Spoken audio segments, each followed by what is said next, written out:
Halo guys, apa kabar kalian semua? Mimin di sini bakal melanjutkan alur cerita Sword Star. Disclaimer dulu bahwa kemungkinan besar ada perbedaan antara novel dan versi Donghuanya, tapi alur cerita utamanya tetap sama. Jadi tanpa ragu, Mimin akan membawakan alur ceritanya. Kota Huyang, di ruang sunyi rumah pemilik kota. Dalam kedalaman menara bintang, Lo Feng duduk bersila. Sejak memperoleh mata kehidupan dan kematian, dunia di matanya telah berubah. Ia mulai merapikan seluruh sistem pengetahuannya, menyempurnakan satu persatu teknik rahasia. Tuan, panggil suara Murusa di dalam pikirannya terdengar hati-hati. Lo Feng membuka matanya perlahan. Ada apa, Murusa? Tuan, Raja Iblis Putih dan Raja Lando dari negara Guntur kuno diam-diam mengutus bawahannya untuk menjarah beberapa kerajaan perbatasan. Penjarahan itu sudah berlangsung 70 era. Jumlah makhluk yang mereka rampas sudah tak terhitung. Lo Feng terdiam sejenak, alisnya berkerut. Terakhir kali ia bertindak adalah saat memancing keluar Tiyuan dan menghabisinya demi menutup celah menuju tanah asal. Sejak berdirinya kerajaan galaksi, ia tak pernah lagi turun tangan. Selama tak ada dosa besar, masa lalu biarlah berlalu, ucapnya lembut. Ternyata aku masih terlalu baik hati. Tuan, sahut Murusa, kebaikan Anda justru membuat mereka berani. Anda seharusnya berpatroli rutin di tanah asal. Siapa berani berbuat dosa besar, habisi orang itu. Bila Tuan sibuk berkultivasi, biarkan saya yang melakukannya. Habisi satu jadi peringatan bagi 1000. Kalau mereka ketakutan, tak akan ada lagi yang berani melanggar. Lo Feng menatap kosong sejenak, lalu tersenyum tipis. Pendapatmu masuk akal, tapi dari mana kau tahu soal ini? Kaisar Guisu yang melapor, saya kirim datanya sekarang, ucap Murusa. Segera, data padat memenuhi kesadaran Lo Feng. Namun, laporan itu terlalu detail, bukan gaya Kaisar Guisu. Mata di antara alis Lo Feng terbuka. Dalam sekejap, ia melihat ibu kota galaksi, menembus jarak tanpa batas, menatap Kaisar Guisu dan sosok Raja Dewa Wuxin. Tampaknya ini ulah Wuxin, pikir Lo Feng. Ia memang licik, tapi aku tidak akan menelan mentah-mentah pengaduan siapapun. Dengan mata kehidupan dan kematian, ia mulai melacak. Satu demi satu nama terlintas, sampai pandangannya berhenti pada satu sosok. Raja Dewa Centua, gumam Lo Feng. Di rumah guanya, Raja Dewa Centua tampak gelisah. Aku tahu menjara di wilayah negara Guntur kuno itu gila, tapi para raja memaksaku. 70 era penjarahan, dan sekarang semuanya terendus. Kalau keluarga kerajaan tahu, habislah kita. Namun sebelum ia sempat bernapas lega, sebuah tekanan mental dahsyat menyelimuti ruang goanya. Kesadarannya goyah, pikirannya kabur, tubuhnya kaku seolah disegel oleh kehendak langit. Lo Feng dengan tekad mental yang melampaui ambang Kaisar Dewa menekan dari jauh. Gelombang kesadarannya begitu kuat hingga menembus jarak dan formasi, membingungkan lawannya. Dalam keadaan begini, pikir Lo Feng, aku bisa melihat isi ingatannya. Layar-layar memori Centua terbuka. Ia melihat Centua mengirimkan makhluk-makhluk yang dijarah, triliunan dalam satu kali pengiriman kepada Raja Lando, dan itu dilakukan selama 70 era. Lo Feng mengepalkan tangan, wajahnya dingin. 1/20 makhluk di seluruh negara kuno Guntur telah dijarah. Mereka benar-benar binatang. Ingatan Centua membuat amarah Lo Feng meledak. Pandangan Lo Feng menembus ruang dan dimensi, menatap Gunung Leiting di kejauhan, tanah suci tertinggi di tanah asal tempat leluhur Guntur bersemayam. Gunung itu berdiri megah dan tak tergoyahkan, diliputi petir yang berkilat seperti naga surgawi. Gunung Leiting, bisik Lo Fang. Dengan kekuatanku sekarang, ditambah menara bintang dan mata kehidupan dan kematian, aku bisa menembusnya. Tapi, leluhur gunturlah yang membuatnya menakutkan.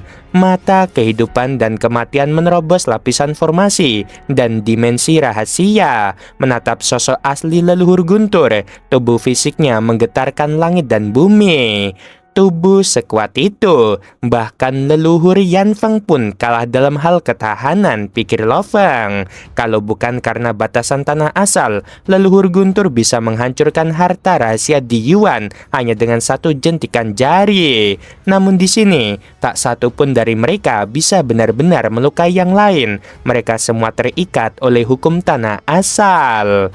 Lando dan Iblis Putih, mata Lo Fang bersinar tajam. Kalian berdua harus mati. Di puncak Gunung Leiting, leluhur guntur duduk dalam ruang tersembunyi, memandangi tulang jari emas yang berkilauan. Tiba-tiba, suara berat terdengar di telinganya. Leluhur Guntur terkejut hebat. Tidak mungkin, ini ruang rahasiaku, dibuat dengan tanganku sendiri, dijaga formasi tingkat ilahi. Bahkan Yanfeng tidak bisa berbicara langsung padaku tanpa artefak komunikasi. Aku penguasa galaksi. Suara Lo Fang terdengar tenang, tapi setiap kata seakan menggema di jiwa. Mata leluhur guntur menyipit, sinar petir berkilat dari tubuhnya. Sebelumnya, ia menganggap penguasa galaksi hanyalah junior kaisar dewa. Kini ia tak berani lagi meremehkannya. Raja Iblis Putih dan Raja Lando telah menjarah makhluk hidup di negara kuno Guntur selama 70 era. Suara Lo Fang bergema, jumlah totalnya triliunan. Leluhur Guntur berdiri, wajahnya berubah drastis. Lo Fang berkata lagi, aku sudah lama tak membantai siapapun sejak di Yuan. Aku menahan diri, memberi mereka waktu bertobat. Tapi sepertinya mereka menafsirkan kebaikanku sebagai kelemahan. Apakah kau datang menuntut mereka, penguasa galaksi? Tanya leluhur Guntur perlahan. Mereka raja di bawah yuridismu, maka bagaimana mereka akan dihukum? Aku serahkan padamu, jawab Lo Fang datar. Leluhur Guntur menatap kosong lalu tertawa kecil. Baiklah, aku akan menyelidiki sendiri. Dan penguasa galaksi, kekuatanmu sungguh melampaui dugaanku. Setelah ini selesai, aku Yanfeng dan kau, kita bertiga harus bertemu. Tentu, jawab Lo Fang, lalu menutup mata kehidupan dan kematian. Ketenangan kembali menyelimuti menara bintang, tapi di balik matanya badai telah bangkit. Sementara itu, leluhur Guntur duduk bersila, tatapannya dalam, dingin seperti petir yang membeku di langit. Dia bisa memata-matai tempatku yang tersembunyi dan tertidur, bahkan mengirimkan suara ke sini, pikirnya dengan kening berkerut. Ia mengangkat token transmisi, mengalirkan sedikit kekuatan dan berkata pelan, Yanfeng. Suara merambat menembus ruang jauh. Seberapa banyak kau tahu tentang penguasa galaksi? Tanyanya datar. Apa yang terjadi? Jawab suara leluhur Yanfeng terdengar bingung. Aku belum pernah berurusan langsung dengannya. Semua yang ku ketahui hanya informasi publik. Leluhur Guntur menghela napas berat. Baru saja dia mengirimkan suara langsung ke tempatku, ke tempat tidur abadiku. Keheningan menggantung. Bahkan melalui transmisi, Yanfeng bisa merasakan beratnya kalimat itu. Ternyata dia menembus pertahanan pribadimu. Kita berdua tahu tempat peristirahatan kita dijaga seketat mungkin. Dunia luar makhluk primordial, bahkan kekuatan dari miliaran dunia pun tak mudah menembusnya. Tapi dia bisa melakukannya. Yanfeng terdiam sejenak lalu bergumam. Jadi, satu-satunya kemungkinan dia memperoleh harta rahasia tingkat atas dari ruang tak terbatas. Leluhur Guntur menatap pada kejauhan. Kilatan petir melintas di matanya. Benar, bukan harta biasa, sesuatu yang nilainya di atas 100.000 poin hadiah. Yan Feng mengangguk pelan. Harta seperti itu bahkan dilarang keluar dari dunia sumber. Sedikit sekali yang berani membawanya. Dan jika benar penguasa galaksi memilikinya, maka tak ada seorang pun di luar sana yang bisa menyentuhnya. Dia berani menunjukkan kemampuannya di depan umum, gumam leluhur Guntur dingin. Artinya dia tahu kita tak bisa berbuat apa-apa. Yan Feng menghela napas. Lalu mengapa dia mencarimu? Katanya, ini tentang White Demon dan Lando. Leluhur Guntur menatap kosong seakan petir bergemuruh dalam pikirannya. Yan Feng terdiam sejenak lalu tersenyum tipis. Penguasa galaksi memang terkenal membenci kejahatan. Mungkin dia ingin mereka mati. Dan karena dia tak bisa melakukannya sendiri, dia berharap kau melakukannya. Jika kau melakukannya, dia mungkin berutang budi padamu. Jika tidak, mungkin dia sendiri yang akan mencari cara. Hening sejenak, lalu leluhur Guntur tertawa rendah. Keputusan tetap di tanganku. Di aula besar kuno, 8 raja berlutut dengan kepala tertunduk. Aura leluhur Guntur memenuhi ruangan seperti badai halilintar yang menahan amarah. Iblis putih, Lando, katanya pelan, tapi setiap suku kata seperti petir yang menggetarkan ruang. Apakah kalian mengakui dosa kalian? Kedua raja itu gemetar, mereka saling berpandangan, mata mereka penuh ketakutan. Kami mengakuinya, jawab mereka hampir bersamaan.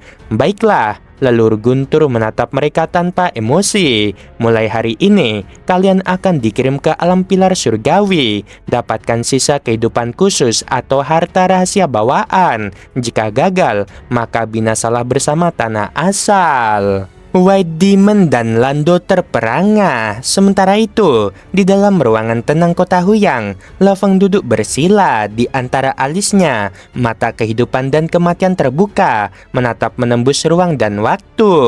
Ia melihat gunung Leiting, melihat leluhur Guntur memanggil para raja, melihat keputusan yang dijatuhkan. Dikirim ke alam pilar surgawi, gumam Le Feng pelan, tapi para pengikut mereka dibiarkan bebas. Mata itu berputar, memproyeksikan kembali jejak waktu. Momen ketika Raja Lando menelan makhluk tak terhitung jumlahnya. Setiap adegan seperti luka yang terukir di jiwa Le Feng. Ia perlahan berdiri, aura membara di sekelilingnya. Jika leluhur Guntur tak mau bertindak, maka aku akan melakukannya. Dua sosok melintasi antara kabut bercahaya. Itu White Demon dan Lando. Ini semua salahmu, bentak Lando. Kau diuntungkan paling banyak, sekarang kau menyalahkanku, balas White Demon sinis. Aku bahkan harus masuk dengan tubuh asliku. Jika gagal, kita mati. Mereka menatap penjaga di depan gerbang alam pilar surgawi. Sosok berjubah perak dengan wajah bertopeng emas. Le Feng berdiri tegak, auranya seperti samudra yang menyelimuti langit. Sudah lama aku menunggumu, kata Le Feng datar. Raja Iblis Putih dan Raja Lando sama-sama merasa ada yang salah. Aura menekan langit dan bumi, membuat dada mereka sesak. Apakah itu penguasa galaksi? Raja Iblis Putih menggigil. Dia hanya butuh 2 tarikan napas untuk menghabisi Di Yuan. Kalau aku mungkin lebih cepat. Raja Lando menarik napas panjang. Tenang saja, aku punya avatar di Gunung Leiting. Selama 1 hidup tak akan mati semua. Raja Iblis Putih tersenyum getir. Semoga kau benar. Namun suara dingin menggema. Sosok bertopeng emas menatap mereka dari langit. Tekanan spiritualnya turun bagi gunung, menghantam kesadaran mereka. Itu teknik rahasia kehendak spiritual. Dunia mereka berubah menjadi bintang bergulir. Jiwa mereka retak satu persatu. Raja Iblis Putih menjerit. Tubuhnya berubah, sayap tulang tumbuh dari punggungnya. Raja Lando pun kehilangan kendali. Wajahnya terdistorsi menjadi makhluk biru menakutkan. Le Feng mengangkat tangan. Menara bintang muncul di langit dan runtuh menimpa keduanya. Dalam sekejap, tubuh dan jiwa Iblis Putih lenyap tanpa sisa. Bahkan kausalitasnya pun terhapus. Raja Lando sempat selamat, hanya avatarnya di Gunung Leiting yang tersisa. Para raja dewa yang menyaksikan dari jauh gemetar. Dua raja musnah dalam sekejap, bahkan tak sempat berinkarnasi. Sejak hari itu, nama penguasa galaksi menjadi tabu di seluruh tanah asal. Di Gunung Leiting, Raja Lando duduk bersila, darah menetes dari armornya. Semua avatarku hancur, benar-benar kekuatan di luar nalar. Saat suara panggilan datang dari istana leluhur, ia berdiri perlahan. Kali ini, aku benar-benar mengerti siapa yang tak boleh kusinggung. Oke guys, sampai sini dulu ceritanya. Ini versi lebih singkatnya ya. Sebenarnya porsinya sama, cuma Mimin persingkat aja biar nggak bertele-tele. Tapi kalau kalian pengennya yang versi 20 menitan ke atas, boleh request aja ya. Kalau semakin banyak kalian pengennya yang durasi panjang, tapi sebenarnya tuh ya porsinya sama aja, kalian ketik aja di kolom komentar ya, untuk lebih menyukai versi lebih panjang ketimbang yang Mimin lebih ringkas ini. Oke, membagongkan.